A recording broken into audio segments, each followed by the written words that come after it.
Here's a wild fact about Pakistan. In its entire history, not a single prime minister has ever managed to complete a full 5-year term.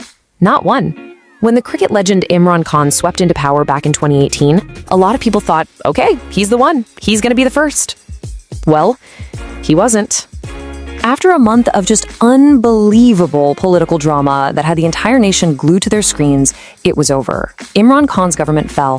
He was officially removed from office in this crazy late-night session of parliament. 174. That's the number that did it. That was the final vote count against him in the National Assembly. See, in a house where you only need 172 votes to oust a prime minister, that number, just 2 more than the absolute minimum, was all it took to seal his fate. So, the big question is, how did this happen? How does a national hero, a man who promised a new corruption-free Pakistan, end up on the losing side of such a historic vote? Well, that is exactly what we are going to break down right now. Look, Imran Khan definitely made history, but for sure not in the way he wanted. He became the very first prime minister in Pakistan's history to be kicked out of office through a vote of no confidence. This was a constitutional first, and it was born out of a total political firestorm. To really get how he fell, we've got to rewind the clock and look at how he rose to power in the first place. So let's jump back to the 2018 general elections, because that's what set the stage for everything that came later. Okay, so picture the scene in 2018. You basically had 3 main forces in play. You had the 2 old-school dynastic parties, the PMLN, which is run by the Sharif family, and the PPP, run by the Bhutto Zardari clan. And then you had Imran Khan's PTI, and they were marketing themselves as the clean, anti-corruption alternative to all of that. And boy, was the public hungry for an alternative. And you can see why, right?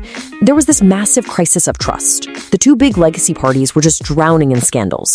The PMLN's leader, Nawaz Sharif, had literally just been put in jail for corruption. The PPP was seen by many as just a way for one family to stay in power. The stage was absolutely perfectly set for an outsider. And that outsider, Imran Khan, was such a fascinatingly complex candidate. On one hand, you had the reformer, the Oxford-educated cricket hero who promised a new Pakistan. But on the other hand, you had the populist conservative who defended strict blasphemy laws and used this fiery nationalist rhetoric to really fire up a right-wing base. This dual personality, it helped him build a really broad, but as it turns out, pretty unstable base of support. So Khan wins the election. He gets into power. But his victory came with this critical built-in vulnerability right from day one. The problem, and it's a huge one, was all in the numbers. His PTI party, they won 155 seats. That made them the biggest party, for sure. But in Pakistan's assembly, the magic number you need for an outright majority is 172. They fell short. To even form a government, Khan had to patch together this coalition with a bunch of smaller parties. That just barely got him over the line to 178 seats, but it left him with a razor-thin majority of only 6. I mean, his government was constantly on a knife's edge. Losing even one tiny ally could bring the whole thing crashing down. And that vulnerability, well, it created the perfect opportunity for his opponents. They saw his weakness, and nearly every single opposition party, I'm talking groups that agree on almost nothing else, they all united with one single mission: get Imran Khan out. They called themselves the Pakistan Democratic Movement, or PDM, and let me tell you, this alliance was a sight to behold. You had left-wing secularists, far-right religious conservatives, Marxists, and pro-free market capitalists all in the same tent. It was wild. Their only unifying principle was getting rid of Imran Khan, and they expertly tapped into this growing public anger over soaring inflation. And once they made their move, man, things unraveled with incredible speed. March 8th, the motion is filed. 10 days later, 24 of Khan's own party members rebel. By the 30th, a key coalition partner flips. Then you get this constitutional chaos. In early April, the Supreme Court has to step in. And then, boom, the final vote. A government completely toppled in just over a month. So you can really boil down the government's collapse to 3 fatal blows. First, you had the rebellion from inside his own party. Second, the betrayal from his coalition partners. And third, and this is huge, the powerful Pakistani army, which was long seen as Khan's biggest institutional backer, just declared neutrality. They basically removed his safety net. So with his political support totally gone, Khan made one last desperate play. He tried to sidestep the constitution entirely, which set up this incredibly dramatic showdown with Pakistan's Supreme Court. So on April 3rd, the day the vote was supposed to happen, Khan's deputy speaker just abruptly blocks it. The reason he gave? He claimed the vote was part of some illegal, US-backed foreign conspiracy. And right after that, Khan told the president to just dissolve the whole parliament. It was a jaw-dropping attempt to just rewrite the rules in the middle of the game. But the judiciary did not flinch. In what was a really remarkable show of independence, the Supreme Court took up the case, and in a unanimous 5-0 verdict, they declared the government's actions were flatly unconstitutional. They ordered the no-confidence vote to go ahead.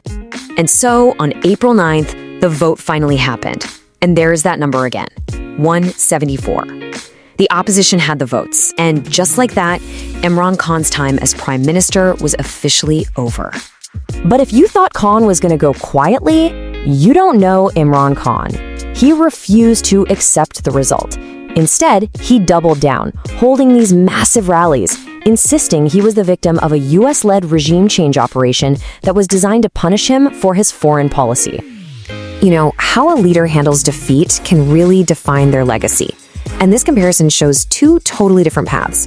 Back in 1999, the Indian Prime Minister Vajpayee lost a confidence vote by a single vote. He gracefully accepted it, stepped down, and then was re-elected with a strong majority just months later. Khan, losing by 2 votes, chose defiance. It's just a really stark contrast in how to handle a democratic process. Which leaves us with a final, and honestly a pretty fascinating question. The whole affair was messy, it was chaotic, for sure. But did it, maybe, inadvertently strengthen Pakistan's democracy? I mean, think about it. For the first time, a prime minister was removed not by a military coup, but by a constitutional process. That process was upheld by an independent judiciary, and the army stayed on the sidelines. Could this incredibly turbulent chapter, ironically, actually be a small step forward for democracy in Pakistan?